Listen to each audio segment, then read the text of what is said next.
Hey guys, how are we doing?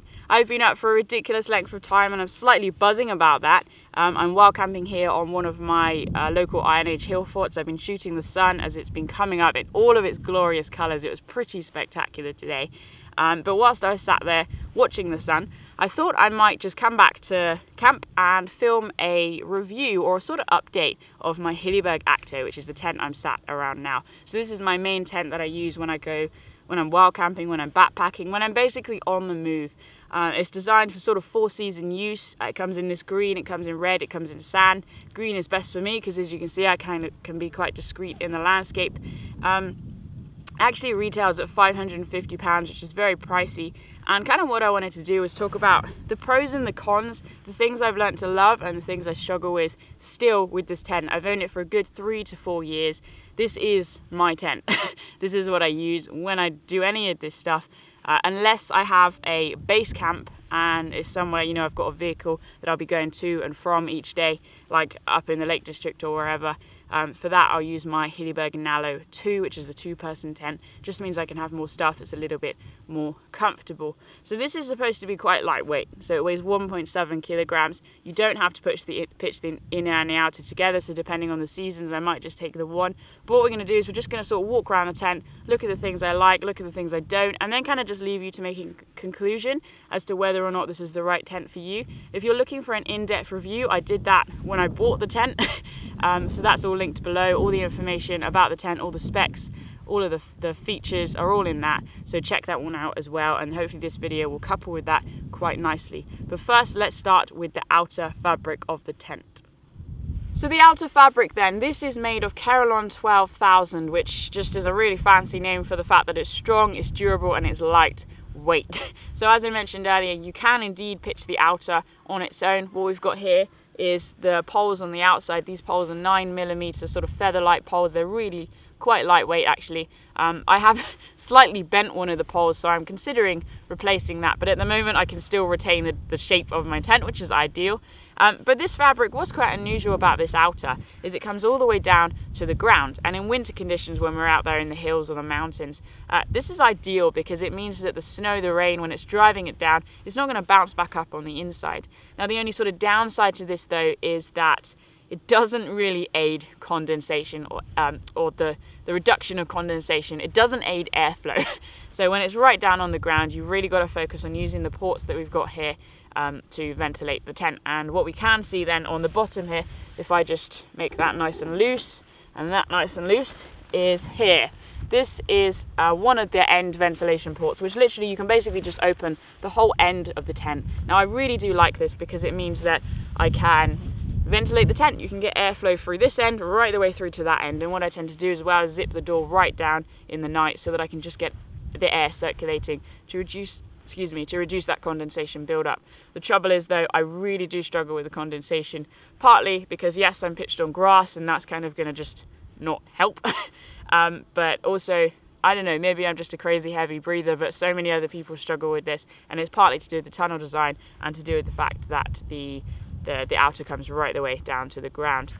What I've also just done here, kind of subconsciously, is tighten up my tent. So if I loosen that, what I do like about the Hilleberg design, it's the same with all the tents, it's just these teeth that you can use to tighten the fly sheets. It's so simple, really, really easy to do with gloves. You literally just pinch it. In fact, you don't even need to pinch it. You just hold it, pull it down, and it locks in place. And then to unlock that, you pull up the top and you just slide it back up. So it's really quite easy to do. Very simple when you've got cold hands. You know, I don't want to fuss around with my tent. I just want to get it up, I want to get in, and I want to get a brew on. So really like that as well about the guidelines there. Okay, it's getting a little bit exciting because we're getting inside the tent, and what I wanted to show you is the ease of attachment from the inner to the outer. So we can see here is the inner, this nice lovely golden colour, and the outer is obviously the green. And then what we've got here is just kind of the loop toggle design. So the loop is on the outer, very easy, and then the inner has got this toggle which just goes inside, and then it just locks in place. This is stretchy fabric, so it's really quite easy to do. Pull everything tight and make sure you've got that inner as taut as you can. So coming inside then, I've got my sleeping mat and I've got my roll mat. You can see kind of how everything fits in. Easily fits the length of a regular roll mat with a little bit space at the top. Also on the side here, which is just very, very helpful, is we've got this big kind of pocket. I normally keep keys and stuff, or maps and just things that I want to kind of keep accessible in the night, head torch, all of that sort of stuff. Why would I need a map in the night?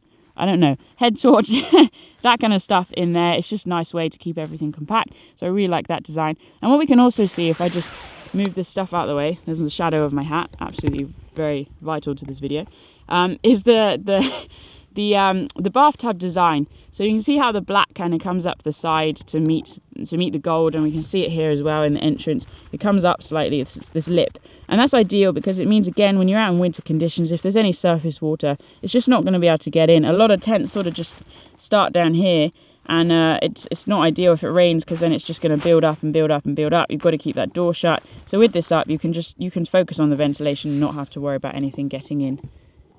What we've got here then is the porch. So we can see my Osprey Exos to the right, and then to the left is my Jetboil, a couple of flasks, some food, and a map that I was reading.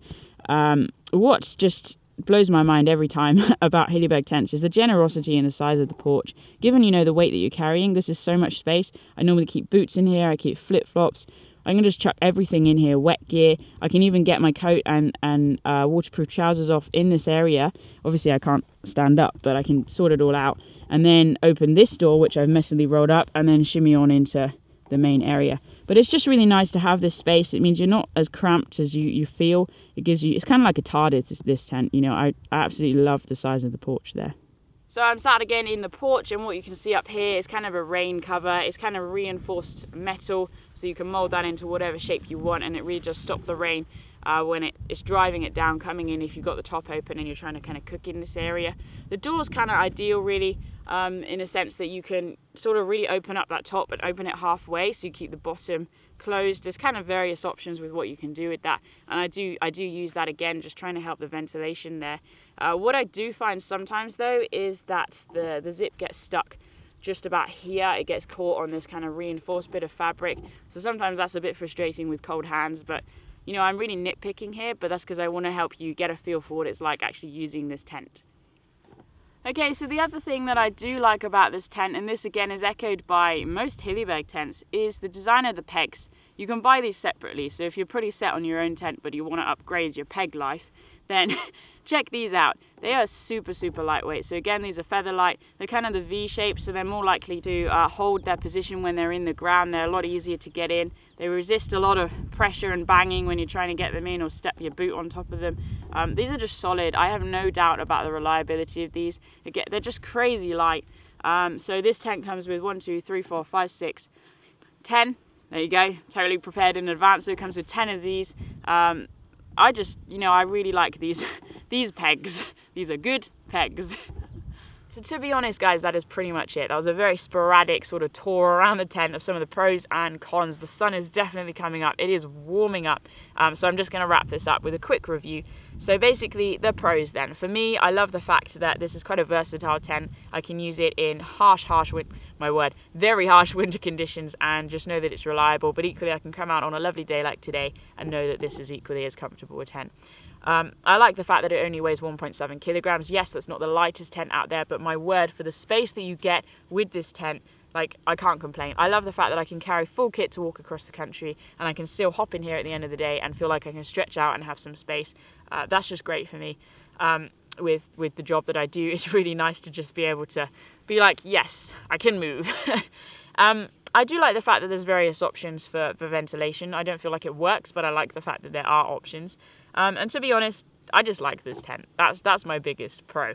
The cons then are that yes, I struggle with condensation. I could carry a footprint, but I'm always trying to keep my pack weight down. I'm not going to carry a footprint. So I'm just trying to work with the condensation there, you know, pitch in more exposed conditions if necessary so that I can get that wind blowing through.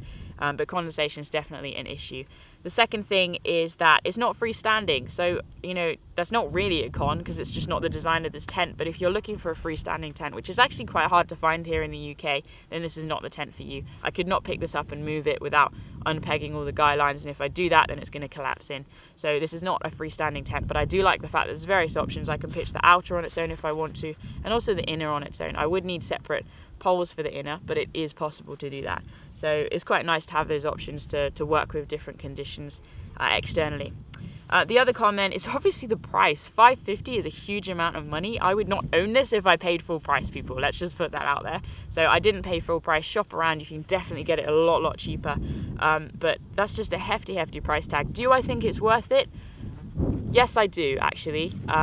Because this is the right tent for me. If this was not the right tent for me, then no, it's not worth it. Put that money into something else. But for what I do, for how I like to function on the trail, yes, this is the right tent. So yes, I do think it's worth it. And just the final thing then is just this little zip thing where it just keeps getting stuck. That's possibly actually just my tent, because as I mentioned, my poles are slightly bent. So it's possibly I've just got a little error there. I'm going to get on the case with that. It's just frustrating in the winter, really. But everything else, I like this tent. I get on with it. You know, we've got a good relationship going on here. So guys, you know, if you use this tent, please leave your information in comments. Like, what do you think of this tent? Leave it below. Let's share our information. We're all doing this together. We're all trying to figure out what's the right kit for what we do. So yeah, please share. Be generous with your information. Be kind. And folks, you know, until next time, enjoy your adventures. My word, there's a big wide world out there. And stay wild.